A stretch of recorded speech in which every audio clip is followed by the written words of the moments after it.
कभी आपने बैठकर ठंडे दिमाग से सोचा है कि हमारा बहुजन समाज अपनी ही ताकत को खुद अपने हाथों से क्यों कमजोर करने पर तुला है? आजकल सोशल मीडिया की स्क्रीन खोलिए या जमीन की राजनीति देखिए, भीम आर्मी और आजाद समाज पार्टी के कार्यकर्ताओं की तरफ से एक ही बात बार बार दोहराई जा रही है।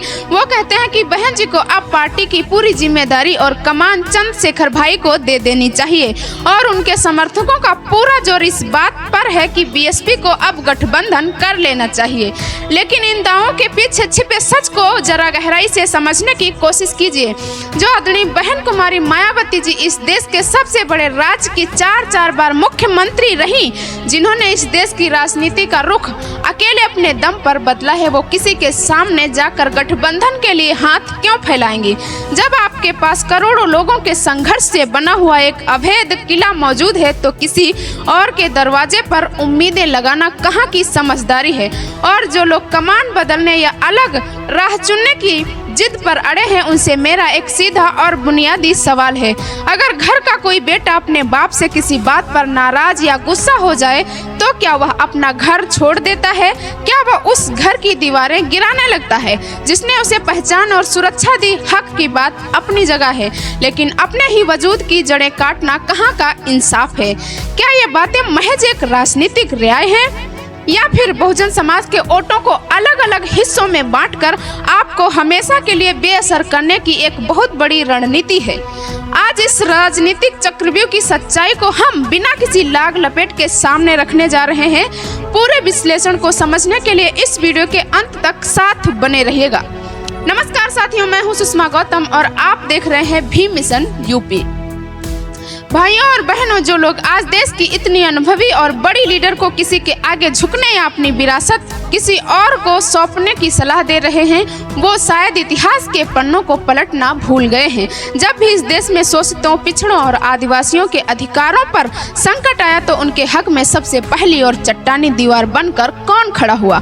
उत्तर प्रदेश की धरती पर सांप्रदायिक ताकतों की आंखों में आंखें डालकर उनके पूरे एजेंडे को नाकाम करने का साहस किसने दिखाया? जवाब बिल्कुल साफ है, आदरणीय बहन कुमारी मायावती जी ने।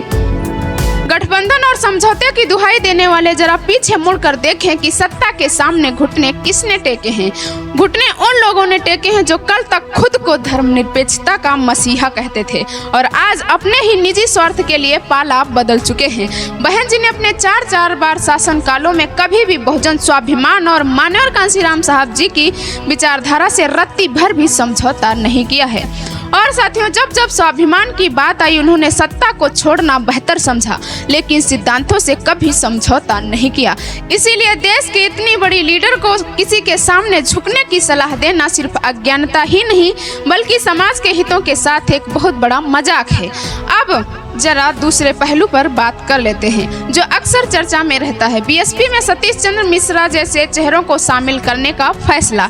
साथियों, राजनीति कभी भी भावनाओं के सहारे नहीं जीती जाती, उसके लिए ठोस रणनीति की जरूरत होती है। मान्यवर कांशीराम साहब जी का साफ सिद्धांत था कि अगर हमें हुक्मरान बनना है तो हमें सत्ता की चाबी हासिल करनी होगी और उसके लिए हर उस समीकरण को साधना होगा जो वक्त की जरूरत है। साल 2007 में जब उत्तर प्रदेश में पूर्ण बहुमत की ऐतिहासिक सरकार बनी, तो वह इसी सोशल इंजीनियरिंग और दूरगामी सोच का नतीजा थी। आदरणीय बहन जी ने किसी को आंदोलन का मालिकाना हक नहीं दिया था, बल्कि सर्व समाज के मतों को साथ जोड़कर सत्ता की कमान सीधे बहुजन समाज के हाथों में सुरक्षित की थी।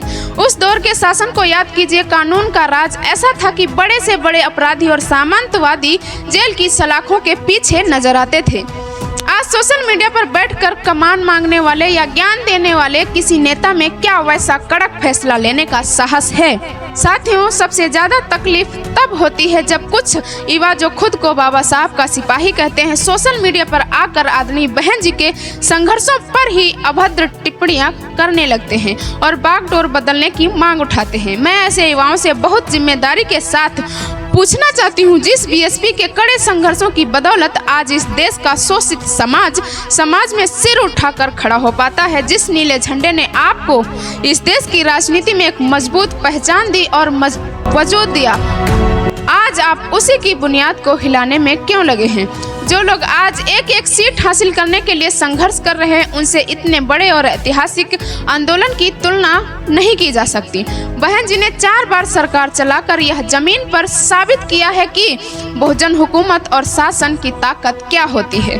हाथी हमेशा अपनी मंद मस्त चाल चलता है, उसे आगे बढ़ने के लिए किसी और की सहारे की जरूरत नहीं होती।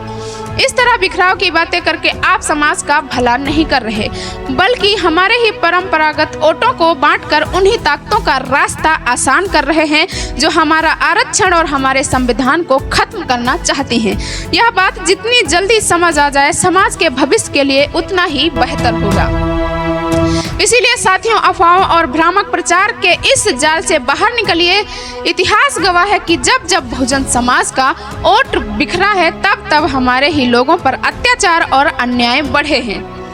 बीएसपी कल भी इस आंदोलन की रीढ़ की हड्डी थी और आज भी बहुजन एकता का सबसे बड़ा और अनुभवी मंच है। अगर अपनी आने वाली पीढ़ियों का भविष्य और बाबा साहब का संविधान सुरक्षित रखना है, तो हमें इस बिखराव को हर हाल में रोकना ही होगा। अब पूरे देश के जागरूक बहुजन समाज से मेरा सीधा सवाल है, क्या आपको भी लगता है कि बहन जी को रिटायर होने की सलाह देना और कमान बदलने की जिद करना हमारे आंदोलन को कमजोर करने के लिए एक सोची समझी साजिश है? अपनी राय नीचे कमेंट बॉक्स में पूरी बेबाकी और ईमानदारी के साथ जरूर लिखिए। इस वीडियो को हर उस भाई बहन तक पहुंचाएं जो सोशल मीडिया के इस भ्रामक प्रचार के शिकार हो रहे हैं। इसे व्हाट्सएप और फेसबुक पर हर ग्रुप में साझा कीजिए ताकि समाज में एक सही और वैचारिक चेतना आ सके।